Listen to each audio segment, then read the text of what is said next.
It seems unlikely that construction of this junior high school or other buildings presently underway will be halted in spite of an appeals court to dismiss the suit because of a 1965 case.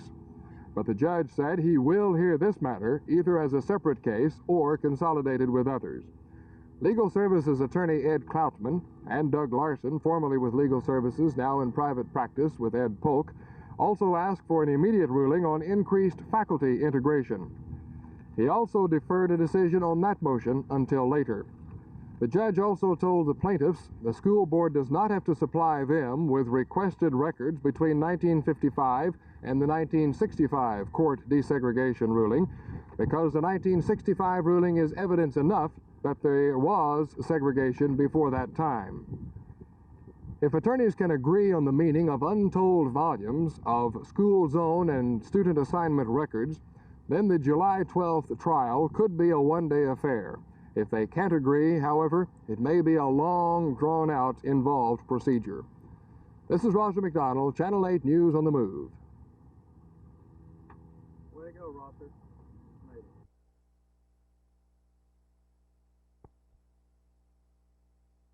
Well, actually, we're trying to get it Fort Worth looking spick and span like we think it really ought to look. In other words, this is a beautification program, kind of a Operation Clean Sweep, I guess, really is what I should call it.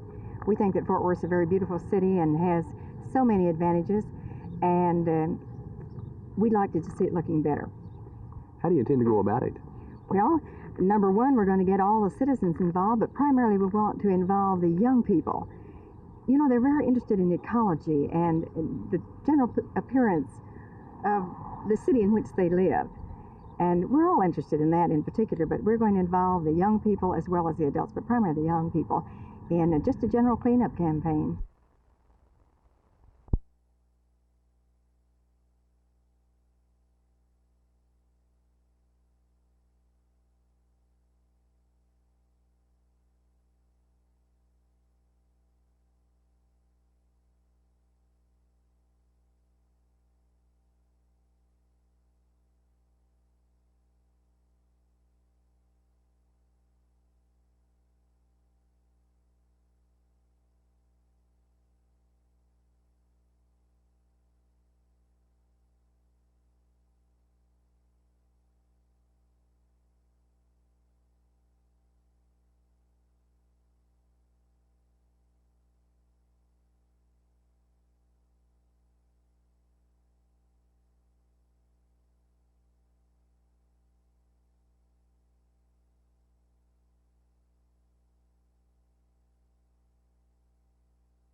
The state constitution provides that all personal property shall be taxed at an equal rate, but apparently that provision isn't being followed in the city of Fort Worth, and at least a few people are upset about it. It seems that if you buy a $10,000 boat or a $10,000 automobile, you don't have to pay personal property tax on it. But if you buy an airplane for the same $10,000, you're stuck with not only a city property tax, but also a school district and a county property tax. The Fort Worth aviation community is not particularly vocal, but many members are distressed at the apparent inequity in the tax situation. Marvin Arnold, president of Flight Dynamics at Greater Southwest Airport, explained the position of the aviation businessman. The tax structure is probably at an all-time high level for the businessman, I think. And we have certain people who base their aircraft here, which do it mainly for convenience. They probably would base their aircraft at other locations, if at all possible, just to avoid the tax structure. Arnold says he's hurt by the taxing differences because if all the boat and automobile owners can protest property taxes and get away with it, it has a greater burden on him. City Aviation Director Lloyd Preston is concerned about correcting the situation because of the revenue lost to airplane owners, aviation operators, and the city of Fort Worth. Well, it's hard to measure this, but we feel there is some loss at any rate. How much it is, we don't know. Each year, well, at the end of the year, when the tax people go around and to get the tail numbers of the aircraft, well, there's a kind of an exodus of aircraft from our city-owned airports or airports within the city. They try to find some safe haven where they won't be detected, hopefully, and avoid being having to render their property, their aircraft. So during that period of time, I guess we lose some fuel sales, some tied-on fees, and some servicing. Fort Worth City Councilman John O'Neill has become involved in the tax inquiry because of the state constitutional requirement that all property be taxed and taxed at the same rate. He says it's unfair that some people bear all the taxes and others pay none. O'Neill points out that automobile owners can marshal enough political force to keep from being taxed, but airplane owners are too few in number to be able to effectively complain about the situation. The Fort Worth City Council should be looking at tax equalization in the very near future. What comes out of those deliberations should indicate whether or not any discrepancies do in fact exist. If there's found to be unfairness in the system, it'll be one step closer to correction, and general aviation in Fort Worth should show some business improvement. Jay Lewis, Channel 8 News on the Move, Greater Southwest Airport.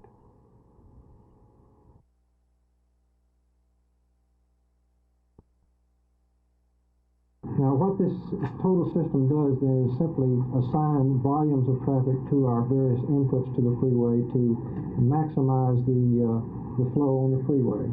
This is not a new concept. It's been in operation now for 7 or 8 years in various cities under experimental conditions. This, however, is an operational system which will be operated daily, that is weekdays, during the peak hours of flow. And the system should do several things. One, of course, is improve the efficiency of the moving lanes of the freeway, improve the merging conditions of the ramp drivers entering the freeway, but reminding you again that you still have the responsibility to make the final decision to enter into the traffic stream based on existing conditions. You should, we should detect an improvement in total travel time through the North Central Expressway corridor, that is an improvement in the average speed. We expect a lessening of the traffic congestion, not an elimination, but a lessening of the severity and length of congestion that we normally experience on the freeway daily. Now, because the average motorist travels this freeway once a day to work and back, we expect that he will become used to the system, understand how it operates within a week.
His name is Winnie the Pooh, and he's an 11-week-old Himalayan sun bear. He's kind of become the mascot for Zoo Week here in Fort Worth. At his tender young age, he normally sleeps about 20 hours a day, and he's probably pretty sleepy right now. Pooh Bear, as he's most times called, will grow to be about 200 pounds. But he's just one of the many animals here at the zoo. Other new arrivals include a 4-month-old lion cub, a gift from the Fort Worth JCs who are sponsoring Zoo Week. This year, the mayor proclaimed week is really a twofold purpose. Not only is it designed to show off the zoo, but to draw special emphasis to the new African diorama. Just finished a couple of months ago, the diorama shows the animals in their natural habitat. There are no bars separating the animals from the viewers. The only protection is a 15-foot deep, 15-foot wide moat around the area filled with water. The animals are free to roam their surroundings, giving them more freedom than the viewers an unhampered look-see. Pooh Bear here is still a little bit too small for that, so he has his own private cage and a wealth of attendants and friends to look after his every need. Anything more would be just too much to bear. Jerry Park, Channel 8 News on the Move, Fort Worth.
The Dallas Legal Services Project has filed a desegregation suit against the Dallas school system and asked for a halt to construction of new schools. Judge William Taylor denied an injunction against construction last November, but Friday, the Fifth Circuit Appeals Court sent the case back to Judge Taylor and told him to stop construction unless the school system can show that the locations do not promote segregation.